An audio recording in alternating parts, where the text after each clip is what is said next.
सभी साथियों को नमस्कार, गुड इवनिंग। साथियों, आज की जो ज्ञापन का कार्यक्रम था पूरे मध्य प्रदेश के 55 ज़िलों में, उसमें से आज कुछ ही ज़िलों में मतलब लगभग कुछ ज़िलों में आज ज्ञापन दिया गया। पूरी तरीके से पूरे 55 ज़िलों में ज्ञापन नहीं गया, जबकि हमारी की ये कमज़ोरी है, हमारी वीकनेस है। ऐसा नहीं है मध्य प्रदेश में ओबीसी होल्ड में हो चाहे वेटिंग में हो, वेटिंग में सभी कैटेगरी के अभ्यर्थी हैं और उनकी संख्या कम से कम 2000 से ज़्यादा है। तो वो सभी अभ्यर्थी जो जिला चॉइस फिलिंग करवा चुके हैं, डॉक्यूमेंट वेरिफिकेशन हो चुका है, साथ में दिव्यांगों की मांग उसमें इंक्लूड है, प्रयोगशाला की मांग इंक्लूड है, तो वो सभी अभ्यर्थियों ने आज अपना योगदान जिस तरीके से देना चाहिए था 55 ज़िलों में ज्ञापन, और 55 ज़िलों में ज्ञापन अच्छी संख्या के साथ देना चाहिए था, वो बिल्कुल भी आज ऐसा नहीं देखा गया। जबकि आज संख्या में ज्ञापन तो दिए गए, लेकिन 2-2, 3-3 की संख्या में अभ्यर्थी गए। ठीक है, तो हम तो हमेशा अपनी मांग को उठाते रहते हैं, और उसको क्योंकि हम एक्चुअल मांग कर रहे हैं, वास्तविक मांग कर रहे हैं, हमारी जॉइनिंग अटकी हुई है, हमारे नियुक्ति पत्र अटके हुए हैं।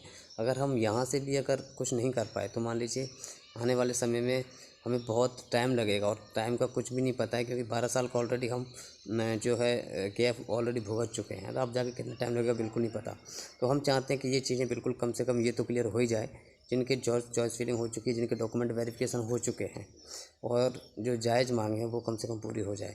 तो साथियों, मैं आज बहुत नाराज़ हूँ और बहुत अफ़सोस करता हूँ इन सभी अभ्यर्थियों पे, जो यहाँ तक पहुँचने के बाद अब कुछ थोड़ी बहुत अपने ज़िले में तो कोई भी जा सकता है, अपने ज़िले में तो कलेक्टर महोदय को कोई भी ज्ञापन माननीय मुख्यमंत्री जी के नाम दे सकता है, लेकिन उस तरीके की जो एक्टिविटी है वो पूरी तरीके से नहीं देखी गई। लेकिन ज्ञापन दिए गए, सब जगह दिए गए, लेकिन कोई एक अभ्यर्थी, आज भोपाल में भी ज्ञापन दिया गया, इंदौर में, और हमने मुरैना में दिया, बाकी अलग अलग ज़िलों में भी ज्ञापन दिए गए। लेकिन पूरी तरीके से जिस तरीके से एक्टिव होना चाहिए था, जिस तरीके से परफॉर्मेंस दिखानी चाहिए थी, तो उस तरीके की नहीं देखी गई। लेकिन ठीक है, हम अपने स्तर पर पूरा जो प्रयास है वो कर रहे हैं। हम चाहते हैं कि इसी भर्ती प्रक्रिया में हमको जॉइनिंग मिले, क्योंकि हम हारना नहीं चाहते, हम अपने संघर्ष को सफल होना देखना चाहते हैं, सफल, क्योंकि हमने हर संभव प्रयास किए, हर एक्टिविटी की है, हर मांग की है, हमने हर संभव प्रयास किया है। हम यहाँ से लेकर दिल्ली तक अपनी मांग को उठाया है, और हम चाहते हैं कि हमारे साथ न्याय हो। हमने कुछ भी गलत मांग नहीं की है, बिल्कुल जायज़ मांग है, बिल्कुल ऑथेंटिक मांग है, और उसमें कुछ ऐसा नहीं है जो नहीं हो सकता, उसमें नहीं हो सकता ऐसा कुछ भी नहीं है, क्योंकि नियुक्ति पत्र जारी होना कोई बड़ी बात नहीं है। चॉइस फिलिंग हो चुकी है, डॉक्यूमेंट वेरिफिकेशन हो चुके हैं, और पर्याप्त वैकेंसी भी खाली है। ठीक है, ये तो अब देखते हैं क्या होता है। बाकी आज मैं अपने अभ्यर्थियों से, अपने सभी साथियों से, मध्य प्रदेश के युवाओं से जिन्होंने वर्ग 3 की पात्रता क्वालिफाई की और वो डॉक्यूमेंट वेरिफिकेशन तक पहुंच गए थे, उनकी जिस प्रकार से आज की एक्टिविटी होनी चाहिए थी वो उस तरीके की नहीं रही।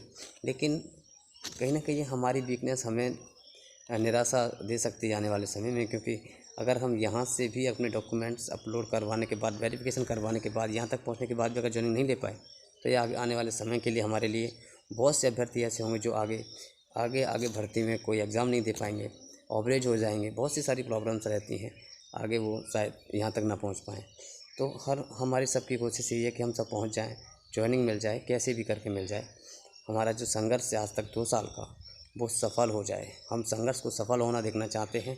संघर्ष सिर्फ एजुकेशन अर्जित करने तक नहीं था, उसके बाद पढ़ाई का भी जो संघर्ष था 2 साल का, कोरोना के टाइम पे 2 साल जो तैयारी की, और उसके बाद 2 साल का ज़मीनी स्तर का संघर्ष, जो तन मन धन पूरी तरीके से जो लगा उसमें, और पूरी तरीके से जो मानसिक रूप से, शारीरिक रूप से जो परेशान हुए हैं, वो सबसे बड़ा दर्द है। जो मानसिक रूप से और शारीरिक रूप से हम परेशान हुए हैं, और हर सड़कों पे घूमे हैं, हर सड़कों पे हमने ठोकरें खाई हैं, हर सड़कों पे हमने हर मंत्री के पास हमने ज्ञापन भी दिया है, और हर मंत्री के पास अपनी बात पहुंचाई है, चाहे वो पहले मंत्री, चाहे पहले जो सरकार रही हो, फिर उसके बाद बनी हो, तब रही हो, हमने कोई कसर नहीं छोड़ी। हमने हमेशा अपनी मांग को बरकरार रखा है, जायज़ मांग को बरकरार रखा है।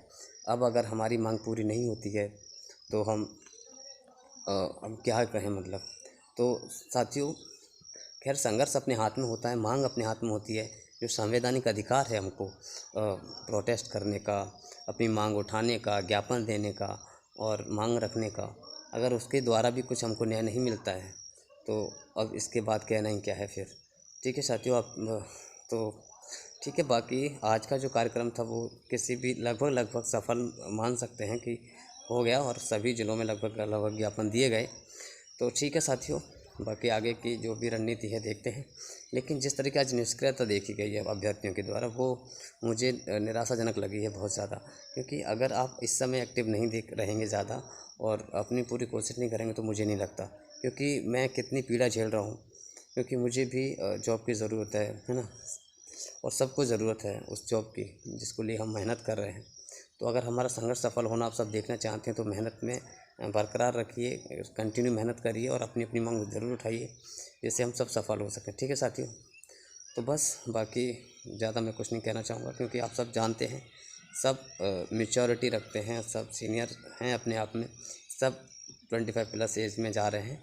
तो सब के अंदर मैच्योरिटी है, समझदारी है और सब संघर्ष और सब पीड़ा से सब जूझ रहे हैं। तो ठीक है साथियों, बाकी जो भी है अब आगे और देखते हैं क्या होता है और क्या रिज़ल्ट निकलता है अपने इस संघर्ष का। खैर अगर कुछ नहीं निकलेगा वो एक अलग बात है, लेकिन ठीक है जो भी है ना। धन्यवाद।